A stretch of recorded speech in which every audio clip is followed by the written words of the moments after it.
So now we have an idea about the sources of aerodynamic forces of the lift and the drag, and it turns out that it's not a thin air that is holding, for example, multiple hundred tons of weight of aircraft in the air.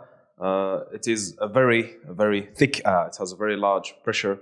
Just even if the object is not moving, it's 12 kilograms per centimeter squared. So that's a very large amount of pressure. And what you need to do is basically to accelerate the flow on the top surface, preventing these particles of the air from generating those 12 kilograms per every centimeter square. And that's how the difference of pressure is created, and that's how we can hold quite very large amounts of mass in the air, right? So it's a very large force that can be generated there, even if the object is not moving, let alone if you can, for example, accelerate to very large velocities of, for example, a few hundred kilometers per hour. So that's quite a very large aerodynamic force that can be generated, right? And now coming back to the points of level flight, which means, again, constant velocity and constant speed, right? So this is basically the basic balance of the aircraft when, for example, the cruise configuration, which is the largest, for example, from moving from point A to point B, the aircraft is going to take off and then it's going to cruise for a very long period of time, and then it's going to approach and land, right? So this very large amount of time, basically the aircraft is going to fly level, right? And by level, we mean V equal to constant and H equal to constant. So the velocity is constant and the altitude is constant. And this is basically the picture of the forces that are going to be generated on the aircraft or applying on the aircraft in this case. So we have the lift, the drag, the thrust, and the weight of the aircraft applying almost closer to the center of mass of the aircraft. And here, in fact, the ratio between the lift and the drag is not very true, because the lift-drag ratio for typical aircraft is around 10. So the Y force here, which is the lift force, needs to be about 10 times the drag so that the aircraft is going to fly, but we're going to come to this point. So for now, this is basically the condition for having a level flight according to Newton's second law, which means the force is equal to the mass multiplied by the acceleration. So the aircraft is, if the aircraft is flying level, that means that there is no acceleration, right? And for no acceleration to happen, there either have to be no force, because the force is equal to the mass multiplied by the acceleration according to Newton's second law of motion, right? So either there is no force or all the forces do annihilate each other, right? So all of the forces do cancel each other or balance each other, right? So in this case here, we can see below the forces that are equal to each other. It's obvious the lift has to be equal, at least equal to the weight of the aircraft, which is again the mass multiplied by the acceleration of the gravity, which is around 9.8, right? So L has to be equal to G, and also the thrust needs to be equal to the drag, right? So the lift force needs to be equal to the weight, and the thrust needs to at least overcome the drag, right? So if we a little bit modify this equation into what is written below here, so then we can find that the thrust is equal to the weight of the aircraft divided by what is known as the lift-drag ratio, right? So again, the thrust is equal to the mass divided by L divided by D, right? Divided by the lift-drag ratio. Now, what is the point of this modification here? It is to understand what is basically the cost of flight, right? Because again, the cost of flight is the thrust is the force T, and because T is generated by burning fuel, so the more fuel you burn, the more expensive it is going to fly this aircraft, right? And so we have two components here. We have the weight of the aircraft and we have the LTD, right? Now, the weight of the aircraft here is directly proportional to the T, right? So it means the heavier the aircraft, the more thrust it needs to just to fly level, right? So here we're talking just about a level flight, right? So we're not talking about taking off and landing and so on. We're just talking about an aircraft that is flying level, right? That's flying at horizontal without gaining altitude or dropping in altitude, and also without accelerating or without dropping the velocity, right? So just to keep the aircraft airborne in a level flight, the T is directly proportional to the weight of the aircraft, and that's why this is our enemy number one, right? So it is directly proportional to the thrust, and it's directly proportional to the amount of money you have to spend in order just to keep the aircraft airborne, right?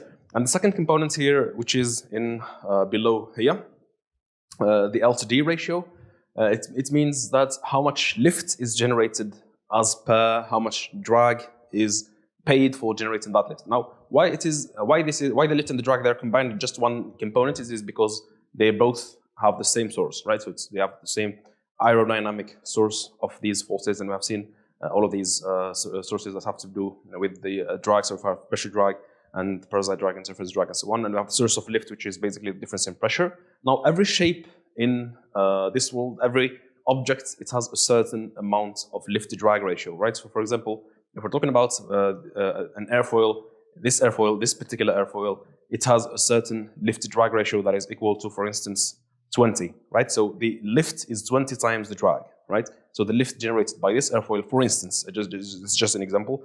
It depends on so many factors. It depends on the speed that is this airfoil is experienced the flow of, and it depends on the angle of attack, right? So if we increase the angle of attack, if we raise this airfoil a little bit, then the lift-to-drag ratio is going to also increase, is going to change. But generally, so at a level flight, so that means that this is the design case for this airfoil, so because it needs to have the maximum lift-to-drag ratio, because we need to have the minimum thrust required, right? Because we need to have the most economic aircraft, right?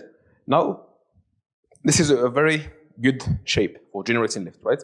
So it doesn't have quite a lot of drag, and it has quite a very large amount of lift. Why? Because it is streamlined, right? And by streamlined, we mean that the the air flows about around this object somewhat easily, right? So it doesn't experience quite a lot of friction and quite a lot of pressure drag, right? So, for example, the pressure that is generated in the leading edge is, although it's quite significant, but also we need it to generate lifts because we need that kind of potential energy that is going to accelerate the flow above the top surface of the aircraft airfoil, and therefore how the lift is generated, right?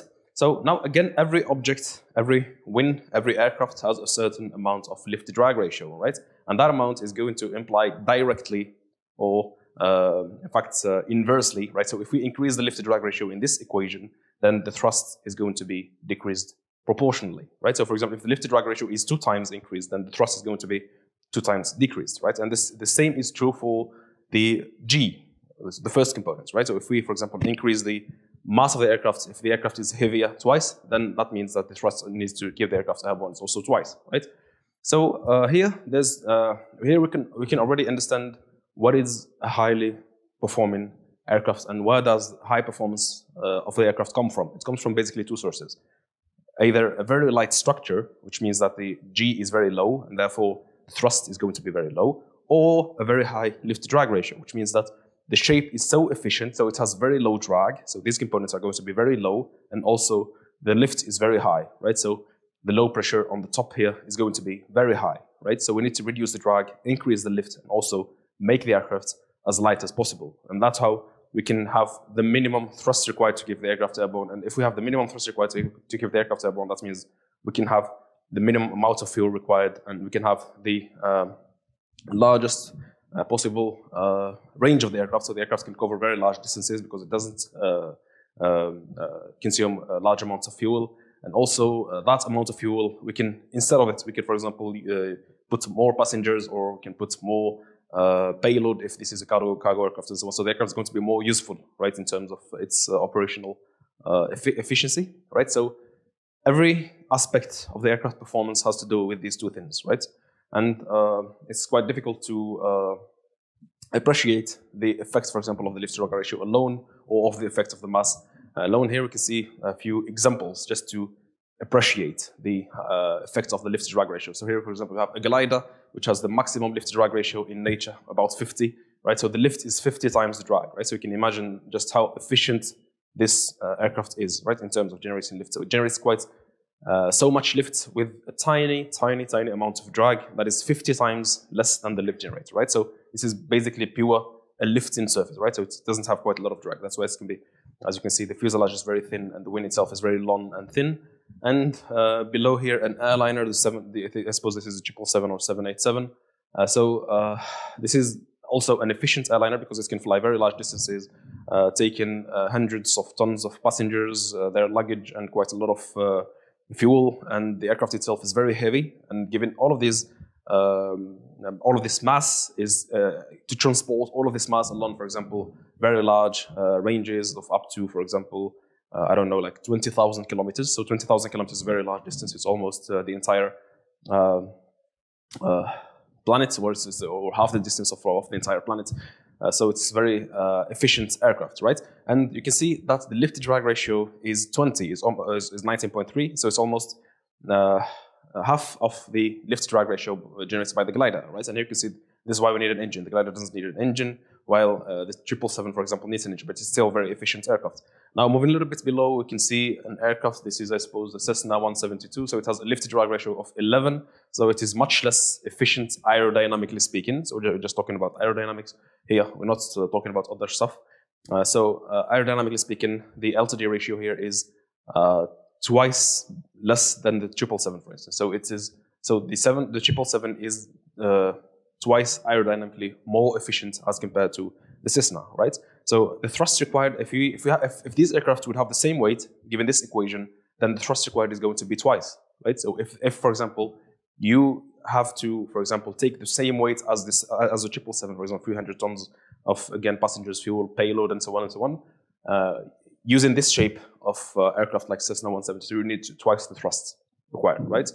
And moving even a little bit further, for example, we have a fighter, a jet with an extremely low lift-to-drag ratio like 5, which is very inefficient, aerodynamically speaking, wing, right? So why? Because the wing is very small. And that's how the lift-to-drag ratio is very low, right? So if we compare, for example, these 3 aircraft here, then the lift-to-drag ratio, for example, of the fighter is 4 times less than the lift-to-drag ratio of the airliner, right? And therefore, if they have the same weight, then the thrust required to keep the aircraft airborne, just to keep the aircraft airborne, just to fly level, is going to be 4 times more, which is quite a tremendous difference because of the lift-to-drag ratio value, right? And now we can see also why the glider can fly entirely for free. It doesn't have even an engine, so the most efficient aircraft here on the top, where the lift is 50 times the drag, you can see that it doesn't have an engine because it can fly entirely for free. And why it is the case? Because if we put here 50 in this equation, right, the thrust required to keep the aircraft airborne, G divided by 50, right, which is the lift-to-drag ratio, then combined with a very light structure because the fuselage is only composite plastic, so it's very light, and we end up with a thrust force that is going to be extremely tiny. In fact, about 4 kilograms, right? Something like that, right? So only 4 kilograms of force is enough to push this glider to keep it airborne, right? So it basically doesn't need to have any engines. Basically, all it has to do is, as shown in this picture, is just to a little bit drop the nose and fall in. So it's constantly falling, and because the lift-to-drag ratio here is so the lift is 50 times than the drag. If we draw the triangle of the motion of this glider. So, for example, this is the glider, and it is going to be falling towards the Earth at a certain angle. So, if we calculate how much this angle is going to be needed in order to have a thrust that is required to keep the aircraft airborne, there's going to be a very small angle. In fact, about 1 degree or 2 degrees, right? So, only 1 degree nose down is enough to keep the aircraft airborne. So, this 1 degree nose down angle is needed to use the components of the weight here, right? So you can see the W vector. It has a certain component that is moving the aircraft forward, which is, I suppose, the W2, right? It's, I suppose, equal to the weight of the aircraft multiplied by sinus of this angle, of the angle of nose down, right? And because this angle is very small, it's like only 1 degree, then this amount of the weight is going to be only 4 kilograms, which is needed to push in the aircraft and keeping it airborne. Right, and if we draw geometrically the altitude at which the glider starts falling down until its final target, which is going to be, for example, the Earth's surface or the horizon, then we can see that the ratio is going to be 50 times also. It's called also the glide ratio, right? So the lift to drag ratio is also going to be equal to the glide ratio, right? So if we, for example, take the aircraft at a certain altitude of 1 kilometer, then it's going to be falling for 50 kilometers, right? So equal to the lift-to-drag ratio, right? So this is called the glide ratio, right? So all what we need to do is to basically put this aircraft at a certain altitude, and it will be falling nearly forever, right? So of course not forever, but 50 times that altitude. So if this altitude, for example, is 2 kilometers, which is very small altitude, by the way, using, for example, again, some other aircraft, like, for example, the Cessna, or in fact, there are some other aircraft that are used to tow these aircraft and taking it at certain altitude, like 2 kilometers, for instance, and we just drop it and let it fall. It is so aerodynamically so efficient that it's going to fall for 100 kilometers, right? So which is 50 times the initial altitude from which we started. And again, the reason why it is the case is because the lift is 50 times the drag, and as you can see in this picture, the lift is very large force, and the drag is a tiny, tiny amount of drag, and that's why this is a very aerodynamically efficient aircraft, and because it's also very light, then it can fly entirely for free, right? Now moving a little bit into some more kind of useful aircraft, because the glider is not very useful, it's only for flying, if you like, for fun, so it is like a recreational aircraft. If we move a little bit forward, we can see the airliner. For example, if we compare the airliner, the Cessna 172 and the F-16 here, the fighter jet, and we can analyze why, first of all, why do we have these kind of different lift-to-drag ratios. So it's easy to notice from these pictures that the lift-to-drag ratio is a direct result of the geometry of the wing, right? Because the glider, you can see the wing is very long and thin, which is called the aspect ratio, right? So it has a very high aspect ratio. It is a very long span, so it has a very large span, and it has a very thin chord, right? So it has kind of long, thin wing. That's why it has very high aspect ratio. And this aspect ratio decreases proportionally to the lift-to-drag ratio, right? So you can see, for example, the 777 also has kind of a long, thin wing, but the Cessna has a little bit kind of more shorter and a little bit thicker wing, while below here of the fighter jet we have a triangular wing, which has the lowest aspect ratio of these all, right? So it has very short wing, and also it has very large surface, and that's why it has aerodynamically it's very inefficient in small speeds, right? But it's efficient at high speeds. We're going to see that a little bit later. So these values affect how much the cost of flight is going to be, right? So if you compare, for example, these again, the glider can fly completely for free, and for example, the 777, if we take how much 1 kilogram to transport 1 kilogram at 1 kilometer, which is called the specific cost of the flight, or specific mass that is going to be, or the specific cost of transporting 1 kilogram at 1 kilometer, which is used to measure how efficient the aircraft in terms of the cost of flight. Then this difference is going to be proportional to the values of the lift-to-drag ratio.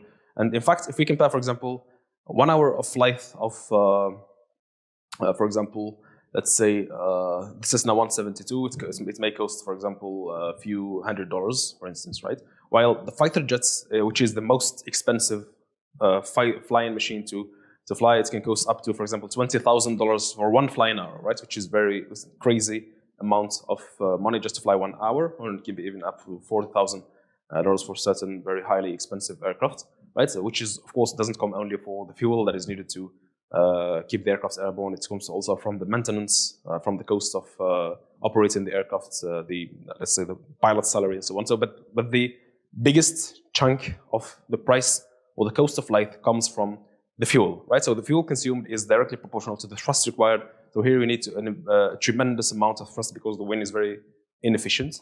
I mean the fighter jets, and therefore the amount of fuel that is consumed is also going to be crazy. And in this regard, the flight cost is basically 100 times the cost of other aircraft here, like for example the general aviation aircraft Cessna, or the airliner, which is extremely fuel efficient because it can transport a very large amount of weight, of payload at very large distances, and in the same time doing that in a reasonably not very pricey way, right?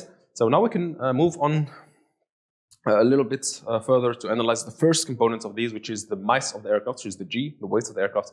And as we have seen in the previous lecture, the components of this mass, it comes from the structure, the fuel mass, right? The engine mass, which is also quite very large. It could be like 20% or something like of the weight of the aircraft.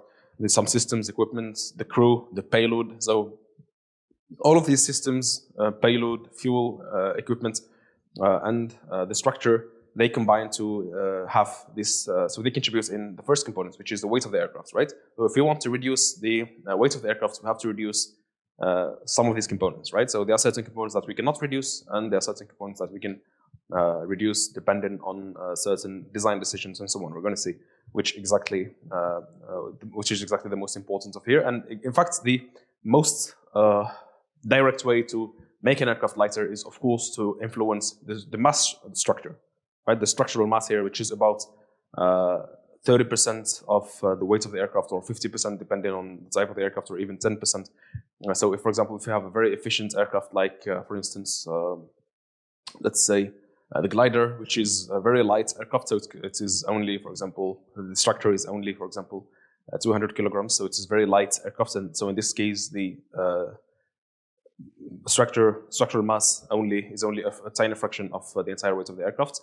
And right here below, for example, the fighter jet is very heavy because it's designed to experience very high G loads. We're going to see what is this a little bit later today. And we can make the aircraft more efficient by, for example, reducing its for example, payload. So if we, for example, want to make the aircraft fly at longer distances, we can reduce the mass of the payload, which is going to reduce the economic efficiency of the aircraft, but also will increase other performance, right? Now it is more convenient to analyze this equation in terms of, so if we don't know, for example, all of these masses, we can analyze their ratio, right? So if we divide all of these masses by the M0, which is the total takeoff mass, then we can have the sum of the ratios that is going to be equal to 1, right? And it is called the existence equation because if we sum these parts and we get, for example, more than 1, if we get, for example, 2 halves and more than 1, that means that the aircraft does not exist, right? So it's not possible to design such an aircraft, right? And in this equation, we can analyze the efficiency of design decisions based on how much the percentage or how much the ratio of, for example, the structural mass. So if for example, the structural mass takes 30% of the aircraft's weight, so that's kind of one level of, for example, efficiency, structural efficiency in terms of designing a good structure, right? If the structure, for example, becomes lighter, for example, 20% of the aircraft weight, then that's kind of a higher level of efficiency of the structural design, right? And so on. So analyzing the ratios is very useful generally because it doesn't have a dimension, right? So it's a dimensionless, doesn't depend on how big or small the aircraft is. So it's a dimensionless analysis, right? And here below we have the aircraft empty mass, which is without the payload. So everything without the payload is used to analyze the efficiency of the aircraft, the operational efficiency of the aircraft, right? So the payload, how much mass the aircraft can take from point A to point B talks directly about the operational efficiency, right? And the opposite to that, the empty mass without the payload talks about the aircraft cost, right? So the loss. So all of this mass is kind of lost because doesn't contribute to generating, for example, manifold having a certain payload transported. And having the weight of the aircraft will lead us to finding the position of the center of gravity. And why this is important, because it has to do with the flight stability, right? And the flight stability, we're going to see the aerodynamic configurations later, comes from the direction, the distance, between the control surfaces like the tail and vertical tail, horizontal tail, until the center of mass. So the closer or center mass, the larger, for example, the force is going to be required, and the further away, the easier, for example, is going to be to control the aircraft and so on. We're going to see the details this a little bit later. Now we can classify the forces that are acting on the aircraft in terms of impact, in terms of distribution, in terms of value, and in terms of direction. So this is a little bit a detailization of these forces, right? So for example, if we take the lift force, then it will come from different parts of the aircraft. And for example, take also the mass force will also come from different parts and so on. So it is useful to classify these forces in terms, for example, of a certain physical parameter, for example, in terms of impact. So we have the static dynamic. So static force is a force that is applied and doesn't change over time. The dynamic force is force that is changes over time. Here we can distinct two types of dynamic forces, one that has a very large amplitude and very small frequency. So for example, the flying with a gust loading or turbulence, then so the wind is going to be deformed at certain value, and that load doesn't happen very fast. So the frequency is very low, but the amplitude is very high. So this is called I suppose cyclic cyclic dynamic loading. While there's another type which is like acoustic vibrations, and some other sources of vibrations other than acoustic that has high frequency but small amplitude, right? So it has very small amplitude but high frequency.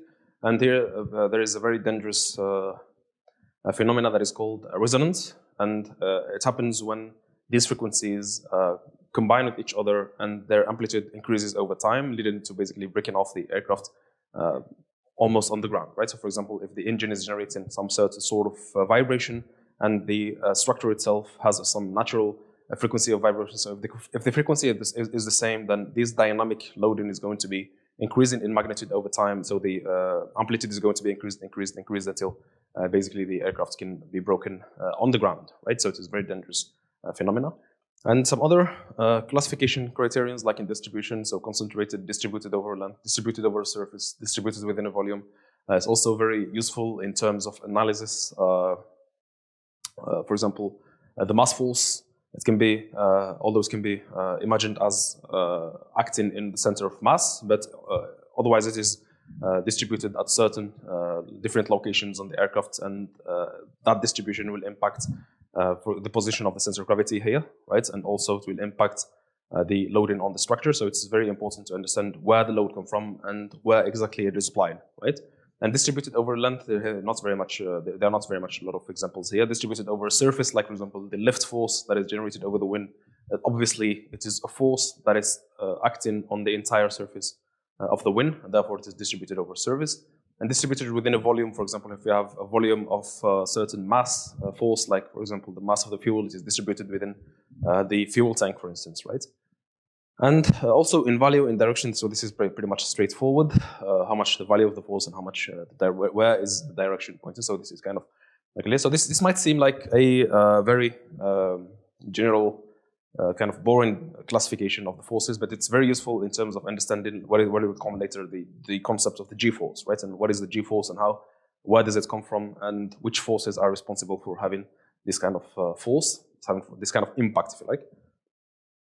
And also, for analyzing the G-force, in fact, this classification is much more useful for having certain forces that are happening on the mass. It's kind of for outside force and surface forces, which coming from outside, and the mass forces which are coming from inside of the aircraft, right? So the surface forces, so we have, for example, the aerodynamic drag, the aerodynamic lift, the aerodynamic lateral force. So all of these aerodynamic forces, because they come from the air, and obviously the air is applying a force on the outer surface of the aircraft. That's why this is a surface force, right?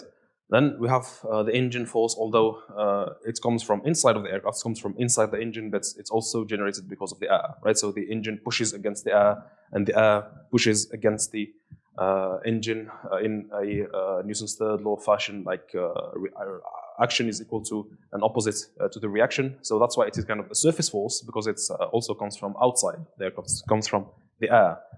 And ground reaction on the landing gear is obviously a surface force because it comes from outside, and we have some certain forces due to interaction between the aircraft parts. For example, if we have an engine that is churning a propeller, then the engine is going to be churning the propeller, but the propeller is also going to be churning the engine back with an equal and opposite reaction force, creating torque, right? So this torque moment is going to be loading the engine, which is going to be loading the structure with this kind of force, which is due to the interaction between the engine and the wing or the fuselage, whether the wing is attached there or there. And now the mass forces, the gravity force, the inertial forces, depending on the acceleration. So when, for example, the aircraft accelerates or breaks off, everything that is inside of the aircraft is going to be experiencing a certain inertial force or inertial acceleration. In fact, the force is going to be equal to the mass multiplied by the acceleration. This is again by Newton's second law of motion. So if for example, the aircraft breaks, then everybody inside of the aircraft is going to be experiencing this kind of force forward. So it will fall forward because of the braking force. And this is going to be an inertial force applied to inside of the aircraft, right? From inside of the aircraft, right? So it doesn't come from the air, it comes from inside of the aircraft, right?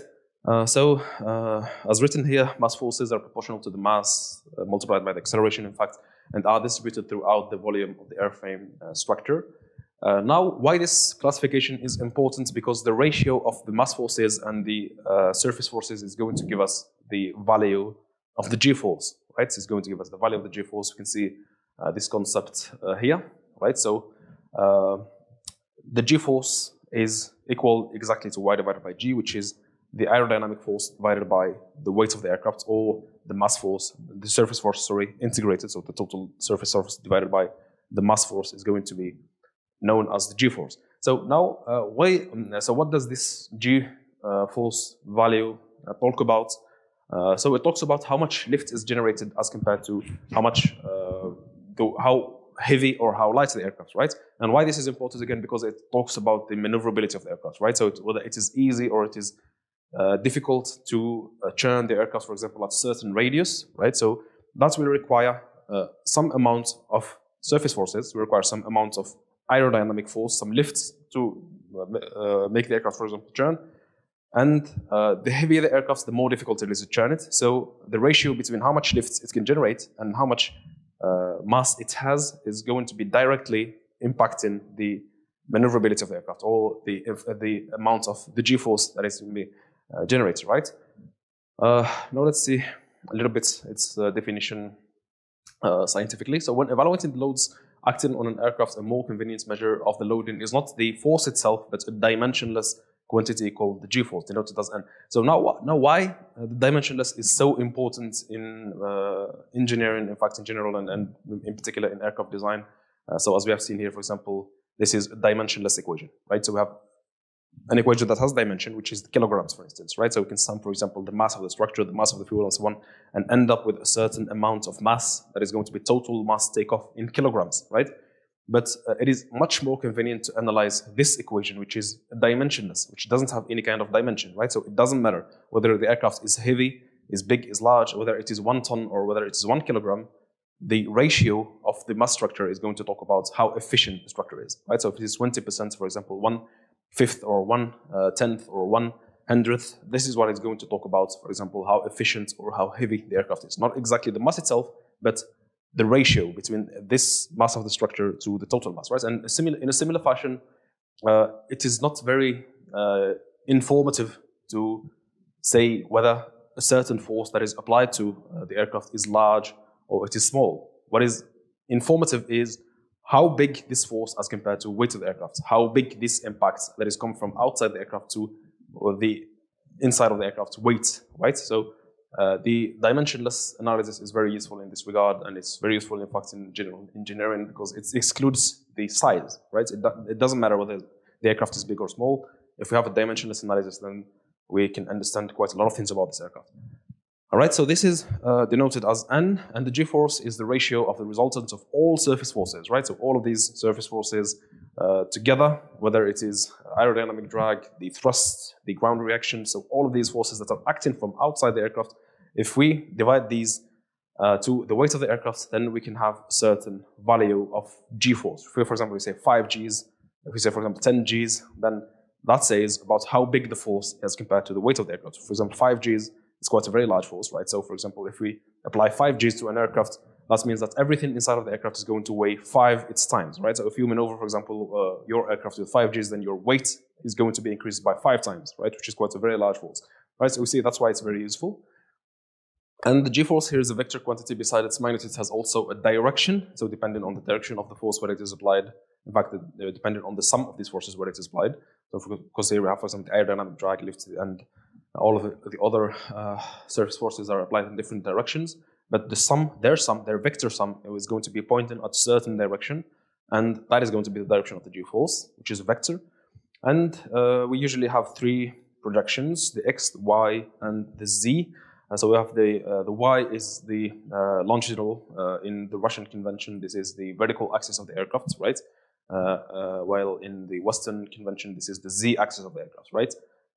So no matter what the convention is, so we have the vertical, the longitudinal, and the lateral, right? So it's basically 3 dimensions, so 3 vectors of the G-force, right? And here you can see the equation. So in order to calculate the along the x-axis, so we have 2 forces. We have the thrust and the drag, and their sum divided by G is going to give us the G-force along the x-axis. So for example, if the thrust generated by the engine is, for example, 3 times the drag, like coming back to this picture, right? So if here the thrust is 3 times the drag, then the aircraft is going to be experiencing an acceleration forward that is going to be 3 times its weight, right? So if we, for example, take this difference and divide it by G, if this ratio is 3 times, then everything that is inside of the aircraft is going to be experiencing an acceleration that is 3 times its weight, right? And that's why the ratio here is very important. And in a similar fashion, we can calculate also the vertical acceleration, which is usually the one that is used in analyzing the aircraft's maneuverability, because the aircraft usually maneuvers in the vertical axis using its wing lift, right? And the difference or the ratio between the lift generated by the wing as to the G, as to the weight of the aircraft, is going to talk about how much acceleration everything inside the aircraft is going to experience. And so, if for example, again, maneuvering at 5 Gs, that means that the lift is 5 times the weight of the aircraft, right? And that's quite a very large force. And again, the lateral force, which is similar, just the Z force, which is the force that applied to along the Z axis, which is again in the Russian convention, this is the lateral force along the wing, along the starboard. And beneath here, we can have the total vector sum of the G forces in the X, the Y, and the Z directions as the square root of the sum of the NX, NY, and NZ squared. So this is quite clear why we have this case, because we have vectors, we have 3 vectors, and the vector sum, this is how we can calculate the magnitude in the vector sum. This is kind of the school physics.